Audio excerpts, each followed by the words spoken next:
Muy bien, chicos, buenas tardes. Vamos a iniciar nuestra actividad del día de hoy. Pues se recuerdan que vamos avanzando con los contenidos. Aquí voy mostrándoles qué temas son los que hemos trabajado. Hoy, 16 de febrero, pues nos toca trabajar el tema de flujo de campo eléctrico. Por favor, tomen en cuenta que se acerca nuestra primera prueba parcial, que pues está planeado para que el contenido pues, sea únicamente de conductores y la ley de Gauss. ¿Sí? O sea que nos faltan 3 temas. De aquí a lo que veremos el lunes es contenido del primer parcial y luego empezamos ya con contenido del segundo parcial. Entonces, por favor, tomen en cuenta eso, empiecen a estudiar y repasar los temas que hemos estado viendo para que no se les acumule el contenido cuando quieran estudiar un día antes del parcial. Hemos estado hablando sobre el campo eléctrico. ¿Se recuerdan que nuestro último tema fue cómo era el comportamiento de las partículas en movimiento dentro de un campo eléctrico? Vimos que había que recordar un poquito las ecuaciones que aprendimos en el movimiento rectilíneo, en el movimiento parabólico, en el movimiento oscilatorio. Vamos a seguir avanzando entonces con los temas de campo eléctrico y hoy entonces trabajaremos con el tema de flujo de campo eléctrico.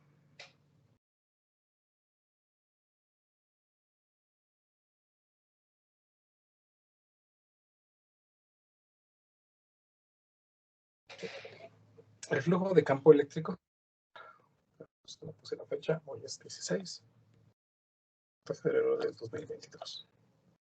Muy bien. Para comprender bien lo que es el flujo del campo eléctrico, tenemos que recordarnos de lo que es un flujo, desde el punto de vista físico, ¿no? Vamos a definir un flujo como una ecuación que se describe como el producto de un área y un vector, ¿sí? Generalmente ya hemos trabajado con las ideas de flujo y trabajamos en mecánica, en la unidad de mecánica de fluidos en física 1, como se llevaron el curso de mecánica de fluidos, pues ya vieron lo que es el flujo de un fluido.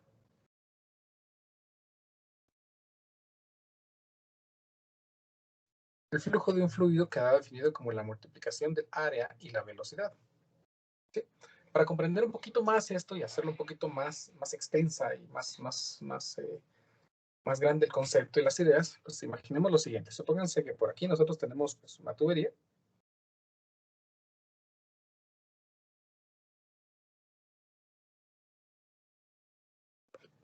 Pensemos que esto es el extremo de una tubería por el que está circulando un flujo. ¿Sí? Nosotros cortamos la tubería, pero podemos ver que adentro de esto pues es como que tuviéramos un canal y aquí se está transportando el agua o gasolina o cualquier otro fluido que a ustedes se les ocurra. ¿Sí? Para poder determinar entonces el caudal, se recuerdan que el caudal se representa como el flujo de este fluido, pues lo único que hacemos era multiplicar el área multiplicado por la velocidad, siendo la velocidad media la que se movía el fluido. Y esa parte es importante, la velocidad media, ¿no? Y el área era el área que cubría el fluido. En este caso, pues la tubería era completa, pero la parte que está cubriendo el fluido, pues es solamente una parte. Entonces, si nosotros quisiéramos describir de mejor manera el caudal, pues podríamos hacer lo siguiente. Podríamos dividir esto en pequeños segmentos de área.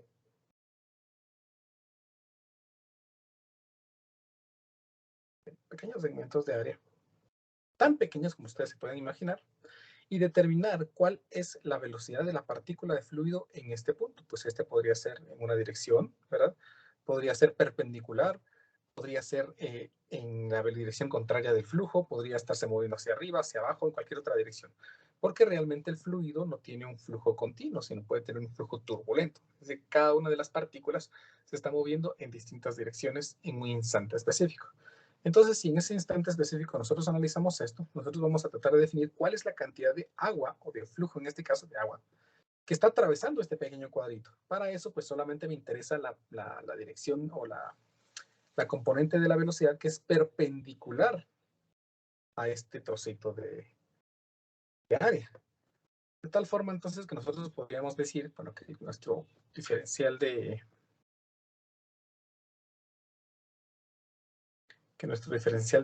caudal, la pequeña porción de caudal, está dado por la velocidad que lleva la partícula en ese punto multiplicado por el diferencial de área. De tal manera entonces que el caudal estaría dado por la integral de la velocidad por el diferencial de área. Pero tenemos que tomar en cuenta de que definimos de que este vector velocidad tiene que ser perpendicular al área. Eso me obliga entonces a tratar de escribir esta expresión de una forma un poco más matemática. El diferencial de carga estaría dado entonces, de carga, ¿verdad? De caudal, perdón, estaría dado por la velocidad en producto punto con un vector que apunte de forma perpendicular multiplicado por el diferencial de área.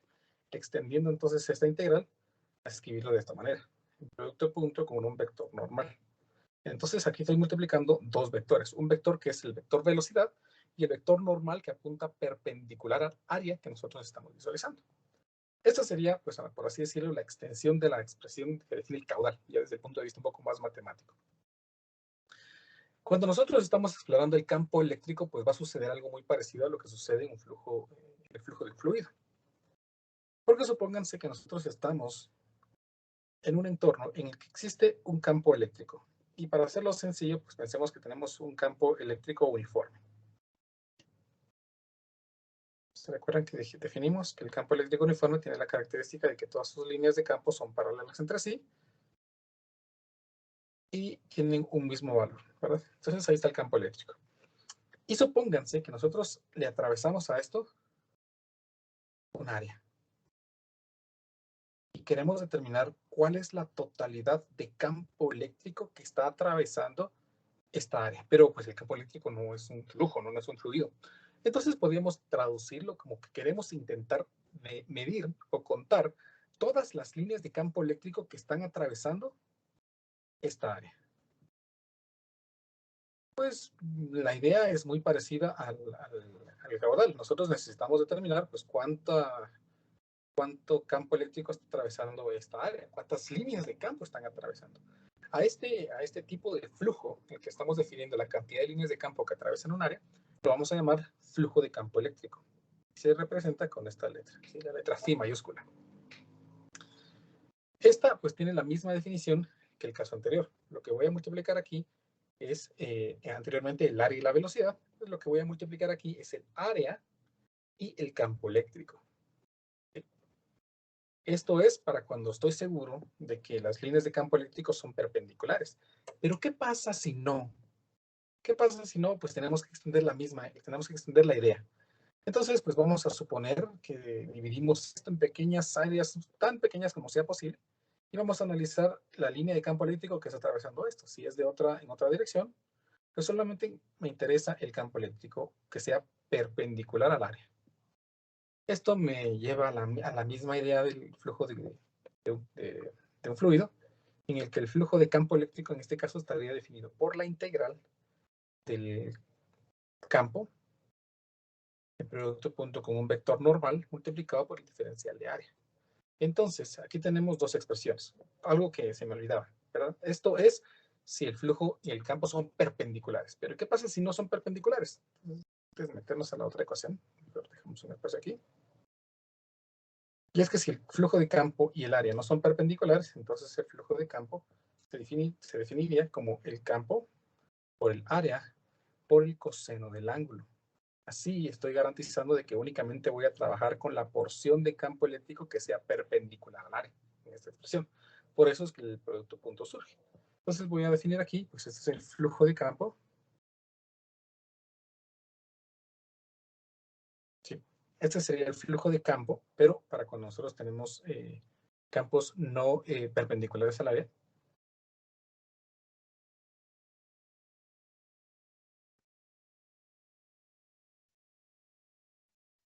Y esta idea más extensa es para cuando tenemos campos eléctricos no uniformes.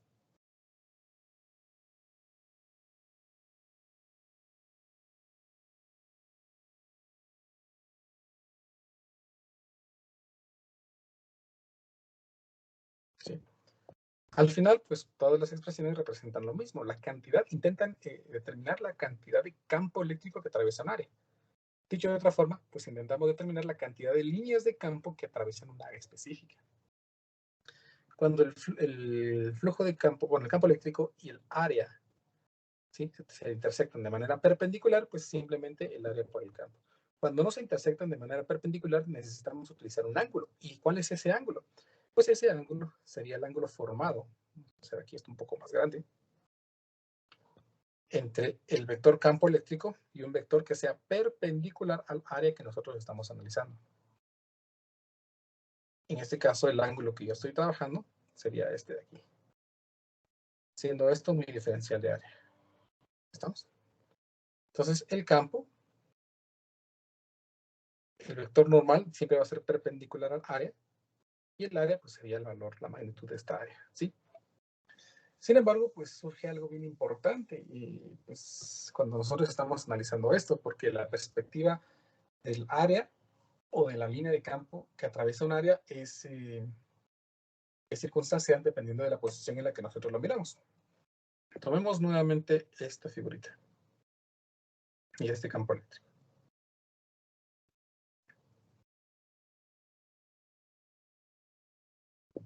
Y veámoslo aquí. Supónganse que ustedes están analizando este problema y podemos verlo, ¿no? Esto sería la pared, una pared cualquiera, una pared que nosotros podemos ver, una pared vertical. Y miraríamos cómo las líneas de campo, si es que se pudiera ver, cómo las líneas de campo están atravesando esta área. Pero de acuerdo a nuestra perspectiva, si ustedes me ayudan por favor aquí. De acuerdo a la perspectiva, si nosotros estamos viendo aquí, ¿qué veríamos? ¿Veríamos que las líneas de campo están saliendo del área o están entrando al área? ¿Qué dicen ustedes? ¿Qué es lo que verían? Está saliendo. Están saliendo. ¿Qué están saliendo, Inge? Excelente. Nosotros miraríamos aquí cómo las líneas de campo como que estuvieran saliendo de la pared, ¿no? Sí. Sin embargo, si nosotros estamos parados del otro lado, pues nosotros veríamos, ¿sí? Caso contrario, cómo estas líneas de campo están ingresando al área, ¿sí? Entran al área. Entonces, el flujo de campo eléctrico me está definiendo la cantidad de líneas de campo que entran en un campo eléctrico, pero el área que nosotros estamos analizando, ¿sí? Esa área que nosotros estamos analizando, depende mucho del observador. ¿Y por qué? Porque si las líneas de campo están atravesando, observen, el vector normal, nosotros lo estamos viendo aquí, el vector normal estaría apuntando en esta dirección. Ese sería el vector normal. Y como la línea de campo está entrando en esta dirección, en la misma dirección, noten que el ángulo formado entre el vector normal y el campo, pues es cero. Eso implicaría entonces que el flujo de campo eléctrico aquí estaría dado por el campo, el área y el coseno del ángulo. Y el coseno del ángulo, pues sería 0, y el coseno de 0 es 1. O sea que finalmente aquí el flujo de campo estaría dado por campo y área. Así, fácil, ¿no? Ya tengo yo la magnitud del campo, el área y ya. Pero si lo observamos del otro lado, el vector que nosotros utilizaríamos sería perpendicular al área que miramos.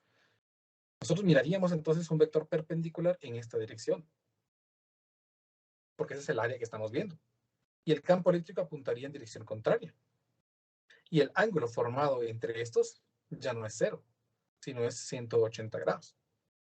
Y el coseno de 180 grados, ¿alguien me dice cuánto es este coseno de 180 grados? -1. Muy bien, es -1, por lo tanto aquí me queda menos el campo por el área. Entonces, de acuerdo a la vista que nosotros le estemos dando al área, o desde donde nosotros estemos viendo un área, podríamos ver que el flujo de campo es negativo o el flujo de campo es positivo. ¿Y de qué depende de eso? Pues depende del área que nosotros estemos analizando. Entonces, en la mayoría de problemas, siempre que nos pidan un campo eléctrico, nos van a intentar dar de referencia a un área. Siempre nos van a intentar dar. A veces no tan claro, pues a veces, la mayoría de veces sí. Y entonces nosotros tenemos que estar seguros de cuál es el área de análisis. Si en algún problema me dicen, por ejemplo, determina el flujo de campo a través de la área esta.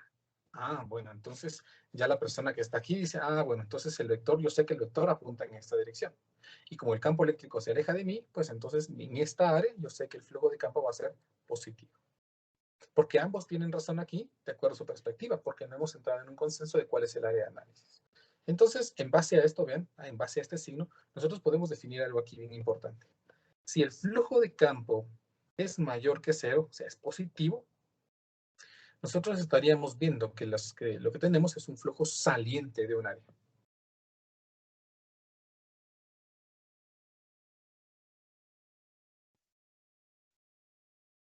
Es decir, las líneas de campo salen de un área. Mientras que si tenemos un flujo de campo negativo, estamos viendo un flujo de campo entrante. Es decir, miraríamos que las líneas de campo entran al área que nosotros estemos observando. ¿Estamos? ¿Alguna pregunta de momento?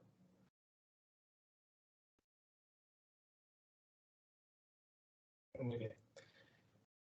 El flujo de campo no solamente puede atravesar áreas, es difícilmente que nosotros tengamos un área en un campo eléctrico.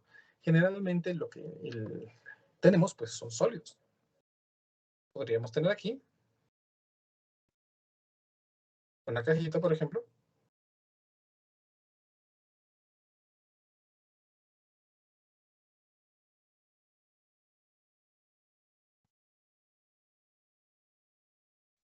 Más o menos. Supónganse que esa es una cajita en la que tenemos un campo eléctrico apuntando de manera horizontal o paralela a dos caras, perpendicular a otras, ¿no? Si este es el campo eléctrico que está atravesando el sólido, ¿cuáles son las áreas? ¿Qué dirección tendrían las áreas de ese sólido? Pues la dirección de las áreas serían las áreas que nosotros podemos observar. Noten entonces que cada una de estas áreas tendría su propio vector perpendicular. En este caso, pues el vector perpendicular aquí sería este. En esta cara, pues sería hacia arriba. Y cada uno de esos vectores, en esta cara, vean, en esta dirección, cada uno de estos vectores está formando un ángulo diferente con el campo eléctrico. Entonces, cuando nosotros tenemos un sólido que tiene un conjunto de caras específicas, para poder determinar el flujo de campo total, lo único que vamos a hacer es sumar el flujo de campo en cada una de las porciones de área que hemos analizado.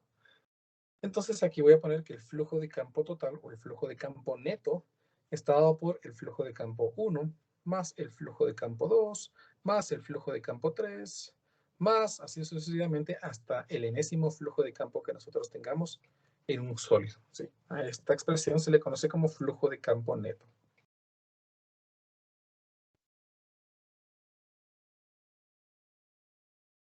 Y el área de análisis en un sólido, pues siempre va a ser la cara que está en el exterior, porque son las caras que nosotros podríamos observar. ¿Estamos? Mientras que en un plano sí nos tienen que identificar sobre cuáles áreas son las que quieren que nosotros trabajemos. ¿Estamos? ¿Alguna pregunta de momento? En un sólido, recuérdense, siempre las caras de análisis son las caras exteriores. Esas son las que nosotros tenemos que orientar con este vector perpendicular para saber cuál es el ángulo formado con el campo eléctrico. Algo que no he mencionado es que el flujo de campo eléctrico, según lo que vimos, se calcula como el campo por el área por el coseno del ángulo, de manera más general, ¿no? Las unidades de medida serían las unidades de medida de los resultantes del producto de las expresiones. En el campo eléctrico estaríamos definiendo newtons coulombs y las áreas se miden en metros cuadrados en el sistema internacional. Y el coseno del ángulo pues, es una expresión adimensional.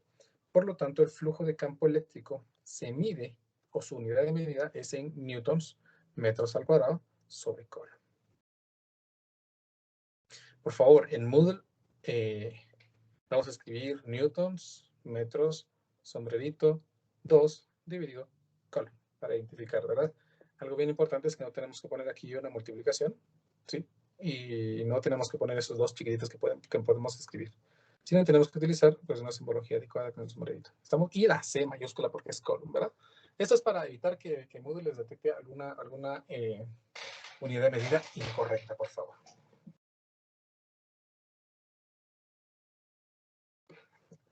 Practiquemos estas teorías que yo les acabo que les he intentado explicar aquí en un par de ejercicios, a ver cómo nos va.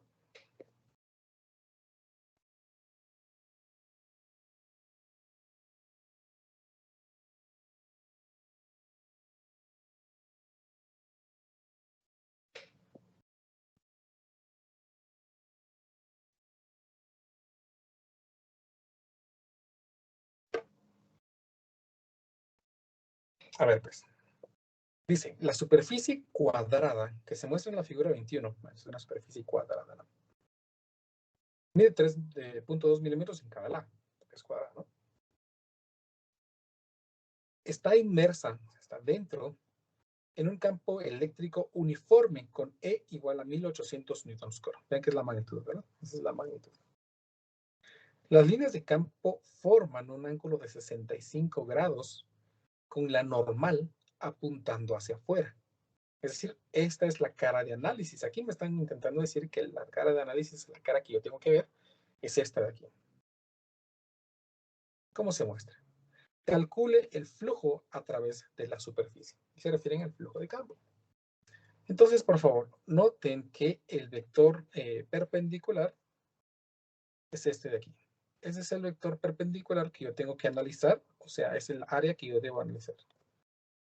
Entonces, recuérdense algo bien importante. Definimos que tenemos que tomar la componente perpendicular. Entonces, como el ángulo del campo eléctrico y la normal no es paralelo, entonces yo voy a escribir aquí que el flujo de campo eléctrico estaría dado por el campo eléctrico, el área y el coseno del ángulo.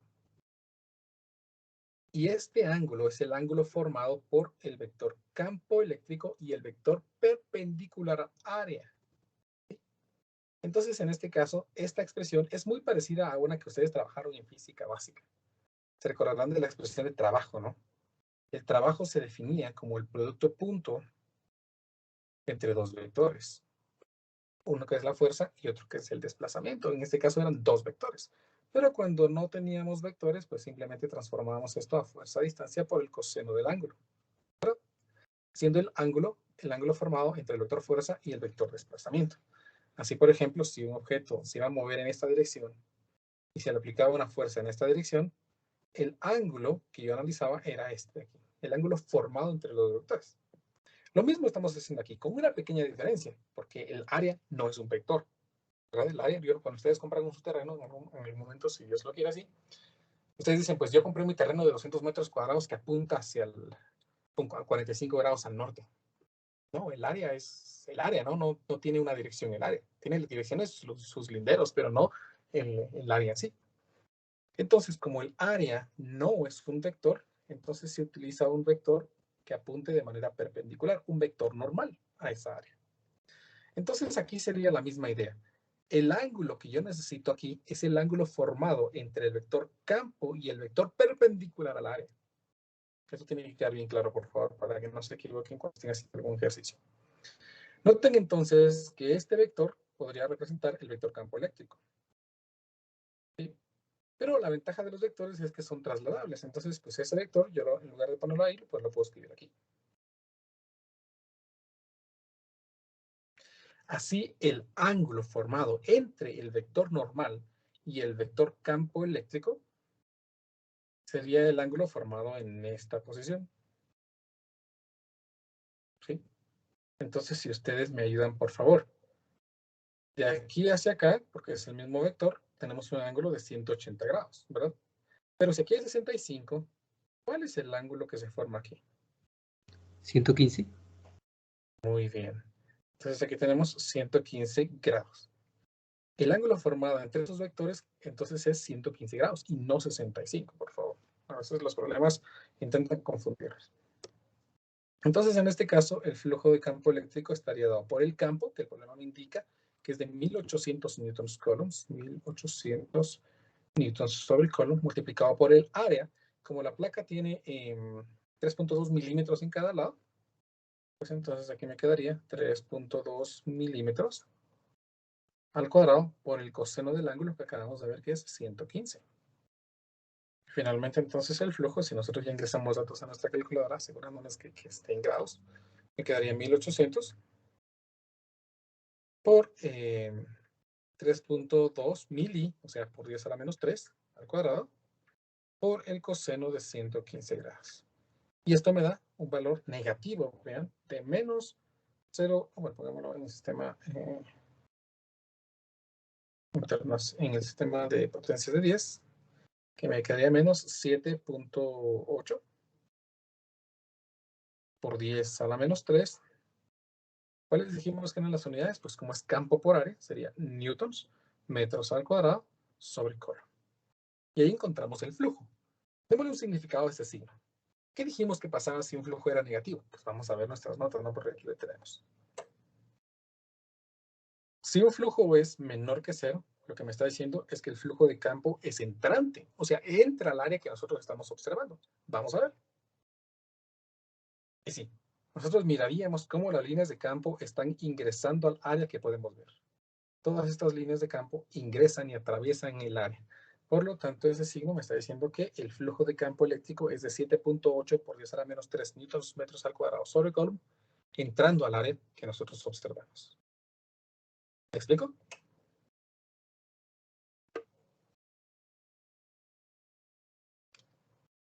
¿Alguna pregunta? Se oye extraño, pero van a ver que nos va a ser muy útil para la ecuación que vamos a trabajar mañana, porque recuerden que mañana tenemos clase, ¿no?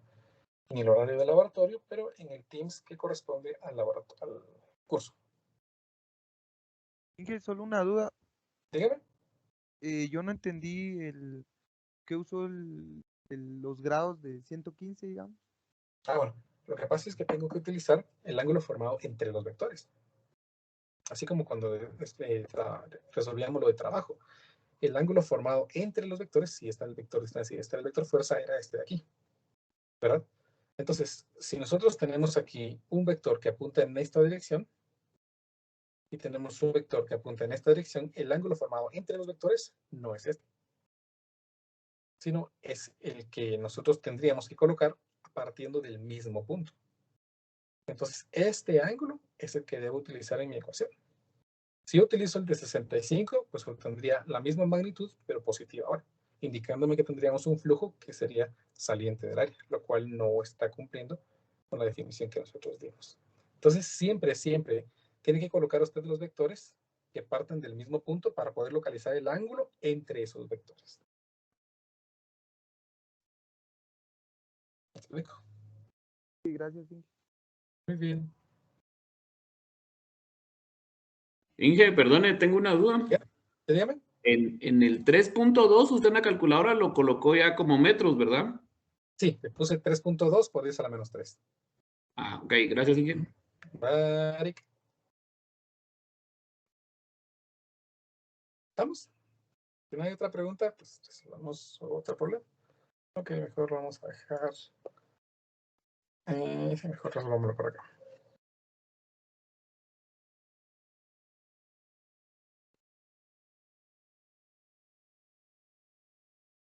A ver, pues vamos a resolver este problema. El primer problema es el que resolví, está en Resnick. Es el problema número 1 de Resnick. El segundo, está en Serway. A ver, pues, dice el problema así. Considere una caja triangular cerrada. Es una caja cerrada. En reposo. Dentro de un campo eléctrico horizontal con una magnitud E de 7.8 por 10 a la 4 newtons Coulomb. ¿Cómo se muestra en la figura? Calcule el flujo eléctrico a través de, inciso A, la superficie rectangular vertical. Inciso B, la superficie inclinada. E, inciso C, la superficie total de la caja. Noten entonces que aquí tenemos ahora un sólido que está siendo atravesado por un campo eléctrico. La cantidad de caras que nosotros tenemos en esta caja, pues serían, esta es una, ¿verdad?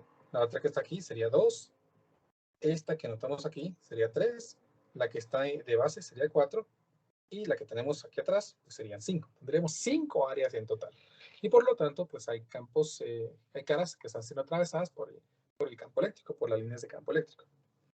Entonces, el problema en el inciso A me pide que determine el flujo en la superficie rectangular vertical. La superficie rectangular vertical sería la que tenemos acá atrás, ¿no? Esta de aquí, esta que está ahí atrás. Entonces, pues vamos a empezar a analizar esa cara. Lo primero que hacemos es colocarle el vector perpendicular al área.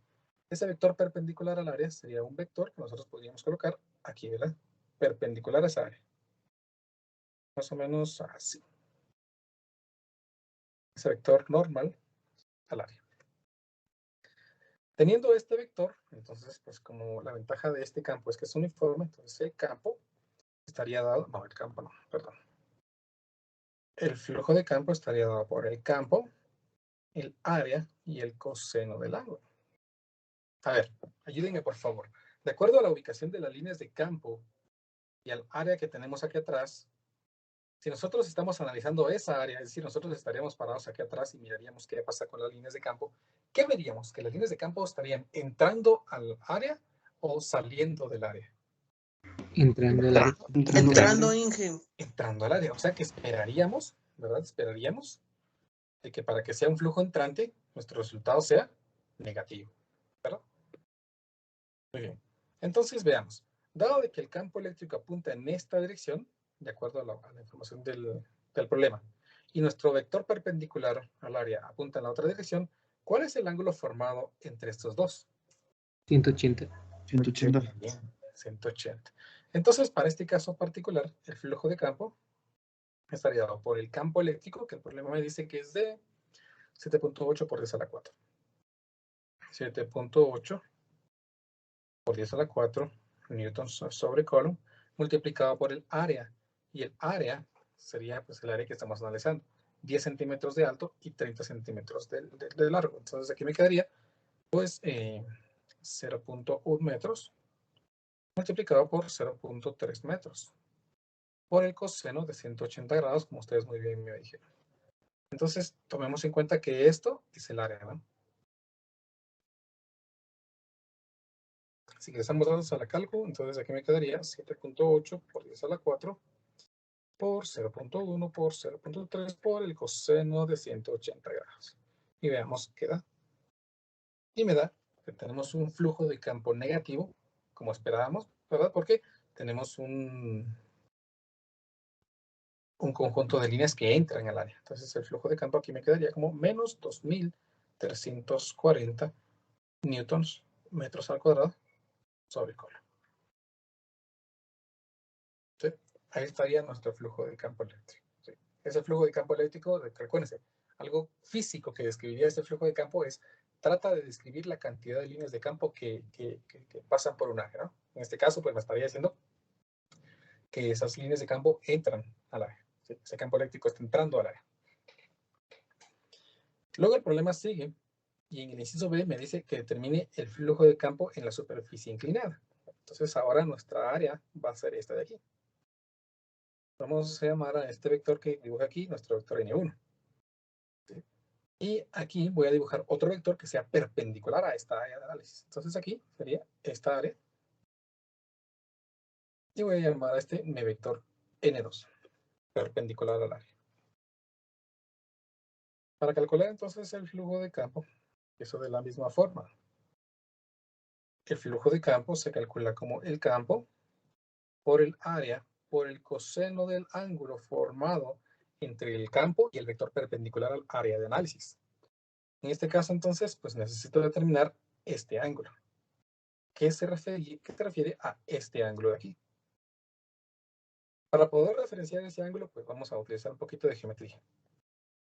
Vamos a tomar esa caja, pero únicamente vista de perfil, solamente de un lado. Ahí está.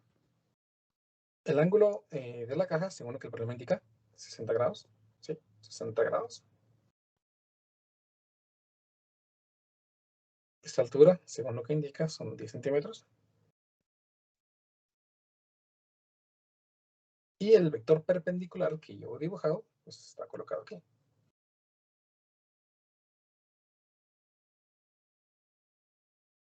El vector normal 2. Y el campo eléctrico es horizontal o paralelo a la base de la caja. Ahí tenemos. Eso significa que lo que yo necesito es este ángulo, ¿vean? El ángulo formado entre esos dos vectores. Para poder determinar cuánto es, pues lo que vamos a utilizar es un poquito de geometría. Como los vectores tienen la característica de que se pueden mover y mantener su magnitud, su dirección, pues voy a colocarlos mejor acá arriba. Y ahí los dejo. ¿Por qué? Porque entonces es más fácil jugar con los ángulos para poder determinar cuál es el ángulo formado entre esos dos vectores. Noten que este campo es paralelo a la base y este lado es perpendicular a la base. O sea que este ángulo es 90 grados. Si aquí tengo 60, entonces tengo la seguridad de que el ángulo formado entre este vector y esta cara es de 30 grados, para completar los 90, ¿no? También tengo de que este vector es perpendicular a esta cara. Por lo tanto, hay un ángulo de 90 grados. Si aquí hay 30, entonces aquí hay 60 grados. Entonces así mostramos que el ángulo formado entre esos vectores es de 60 grados. Tengo esa seguridad y esa certeza ahora de acuerdo al análisis que hicimos. Entonces ahora pues ya regreso a eso donde estaba. Ya está. Entonces pues ya tengo el ángulo. Este ángulo ya lo tengo. El campo eléctrico, el mismo problema me lo da. Pero ¿y el área? ¿Qué pasa con el área? Pues el área sería el área que estamos analizando, que sería toda esta base, ¿no? Entonces tendría 30 centímetros multiplicado por este lado. Pero pues otra vez no tengo este lado. Entonces seguimos en la figurita que estábamos analizando. Esta de aquí. Y voy a determinar esta hipotenusa, porque tengo este adyacente y pues tengo este ángulo, ¿no? Entonces aquí me quedaría que si lo relacionamos, voy a llamar a esta longitud L. El coseno de 60 grados estaría dado por el adyacente, que es 10 centímetros, dividido la hipotenusa, que es L. De esto, entonces, L estaría dado por 10 dividido el coseno de 60. Si ustedes ingresan a su cálculo, se van a dar cuenta que el coseno de 60 es igual a un medio. Entonces, 10 dividido un medio me da 20 centímetros. Por lo tanto, esa longitud es de 20 centímetros. Así entonces, pues ya tengo todos los elementos para poder determinar el flujo de campo eléctrico. El flujo de campo eléctrico estaría dado por el campo, que era de 7.8 por 10 a la 4. 7.8 por 10 a la 4 newtons sobre Coulomb, multiplicado por el área. Y el área, pues en este caso sería esto de aquí, que es 20 centímetros, multiplicado por esto de aquí, que es 30 centímetros, ¿verdad? Entonces aquí me quedaría 20 centímetros por 30 centímetros por el coseno de 60 grados. Ingresemos datos a la cálculo y veamos de cuánto da todo esto.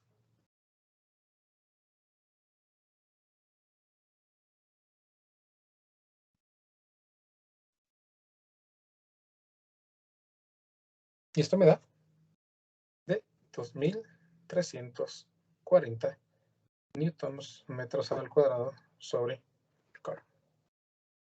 Noten la peculiaridad de los resultados de este inciso y del inciso anterior. Tienen la misma magnitud, ¿no? 2.340 y 2.340. Solamente está cambiando el signo. ¿Qué dijimos? Que si el flujo era positivo, pues definimos que si el flujo de campo era positivo es porque las líneas de campo están saliendo del área. Y claramente nosotros miraríamos que aquí, de esta área, pues todo este conjunto de líneas salen de ahí. Ahora, ¿por qué tienen el mismo valor?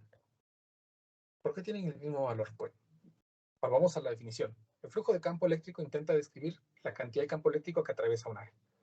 Y un poco más físico, intenta describir las líneas de campo eléctrico que atraviesan un área. Por lo tanto, noten, por favor, que todas las líneas de campo eléctrico que han atravesado el área de atrás están atravesando esta área también. Entonces, el conjunto de líneas o la totalidad de campo eléctrico que atraviesa la cara de aquí atrás también está atravesando esta cara. Solamente que en uno es entrante y en otro es saliente. Por lo tanto, esperaríamos que el flujo de campo sea exactamente del mismo valor. ¿Estamos? ¿Alguna pregunta de momento? Inge, una consulta. ¿Sí, vio? Digamos, media vez el área esté así como que muy definida, va a atravesar la misma magnitud del campo eléctrico, ¿verdad? Digamos aquí en este caso, que sí, como lo que usted mencionaba, de que el campo en una cara va a estar atravesando o sea, el mismo campo eléctrico va a estar atravesando en la otra cara. Exactamente. Pero siempre que el campo eléctrico sea uniforme. Porque si el campo eléctrico no es uniforme, entonces ahí hay un inconveniente, ¿no? Bueno, entonces ahí ya cambiaría la cuestión. Exactamente. Ok. Supongamos este ejemplo, ¿no? Supongamos que aquí tenemos una carga puntual. Pues ya vimos que la carga puntual, pues es esto, ¿no? Las líneas de campo son radiales y hacia afuera. Si yo coloco aquí un área y coloco más o menos lo que estamos haciendo ahí, esta caja aquí, note que hay 3 líneas de campo eléctrico que atraviesan esta. Bueno, aquí también me salió 3. La idea entonces hubiera sido mejor así. No me salió lo que quería mostrarles. Si yo dibujo la caja aquí, ¿cómo tendría que dibujarla para que no toque otra línea? Aquí. Vean que son 1, 2, 3, 4 líneas de campo las que atraviesan, pero aquí en la salida solo son 3, ¿no? Eso significa que el flujo de campo entrante en esta cara no es la misma saliente que en esta cara. Porque esta línea de campo aquí se quedó fuera. En ese caso podríamos determinar que es mayor, ¿no? O eso ya es sacando los cálculos. Eso ya sería sacando los cálculos, porque necesitaríamos estar seguros, ¿verdad? Ya un poco más matemáticos en los procedimientos para asegurar de que el campo eléctrico sea mayor, porque hay más cantidad de campo entrante, o mayor cantidad de campo saliente. Gracias. Muy bien. Hagamos el inciso C. El inciso C me pide que determinemos el campo eléctrico en la superficie total de la cara. Bueno, ya hemos determinado el flujo de campo en 2 caras, ¿no? Me hace falta esta cara de aquí y la cara de abajo. Empecemos entonces. Ya tenemos 2 vectores, voy a atacar un tercer vector perpendicular al área. Entonces sería este de aquí. Lo vamos a llamar N3. El vector de A, N4. Y este vector de aquí, que llamaremos N5. A ver, pues, el campo eléctrico está apuntando en esta dirección, ¿verdad? Ayúdenme ustedes, por favor. ¿Cuál es el ángulo formado entre el vector N3 y el campo eléctrico? Sería de 90 grados. 90 grados. Entonces, pues, lo curioso de esto es que cuando nosotros sacamos el coseno de 90 grados, el coseno de 90 grados siempre es 0. Y 0 por algo, pues siempre es 0. Eso implica entonces que el flujo de campo en esta cara va a ser 0. Pero ¿cómo puede ser posible que el flujo de campo en esta cara sea 0? Pues si ustedes lo piensan bien, tendría un poco de sentido. Porque si estamos definiendo la cantidad de líneas que atraviesan un área, esta cara es paralela a las líneas de campo y no habría ni una sola línea que la pueda atravesar. Por lo tanto, al no haber ni una sola línea que la atraviese, yo estaría afirmando con seguridad de que el flujo de campo eléctrico es 0. Si analizamos la cara que está aquí atrás, nos podemos dar cuenta que el vector y el campo eléctrico también forman 90 grados. Por lo tanto, el flujo de campo eléctrico también es 0. Y si analizamos la cara de abajo, nos daremos cuenta que el ángulo formado entre estos también es 0. Eso implicaría entonces que aquí, para resolver el inciso C, lo único que debería hacer es asegurar que el flujo de campo 3 es igual al flujo de campo 4 y esto es igual al flujo de campo 5 y todo es 0. Y para sacar el flujo de campo neto o el flujo de campo total, lo único que hago es sumar los 5 flujos que hemos determinado.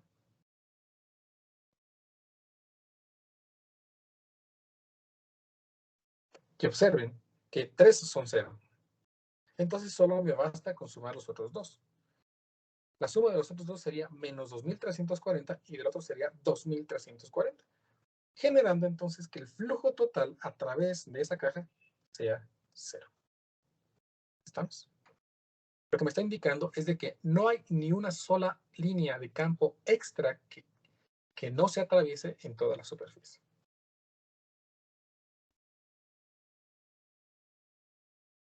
¿Estamos? ¿Me explico? Disculpen, solo, ¿cómo así que no se atraviese? Que no se atraviesa, bueno, tal vez no que no se atraviese, sino que no extra que atraviese. Eso significa que si una línea entra aquí, pues también va a atravesar aquí, ¿no? Pero no va a haber una línea extra que no atraviese aquí, pero que sí atraviese aquí, ¿no? A eso me refiero, una línea extra que atraviesa alguna superficie. Ingeniero, eso sería como lo que dijo hace ratos de que si fueran radiales, por ejemplo, de que atravesara la cara de atrás y a la vez atravesara la cara de al lado, pero no la cara del frente. Exacto, ahí estaríamos hablando de que ahí sí hay líneas extras que están atravesando ciertas áreas. Entonces, en ese caso, el flujo eléctrico no sería... Ah, gracias, ingeniero. Muy bien. Gracias.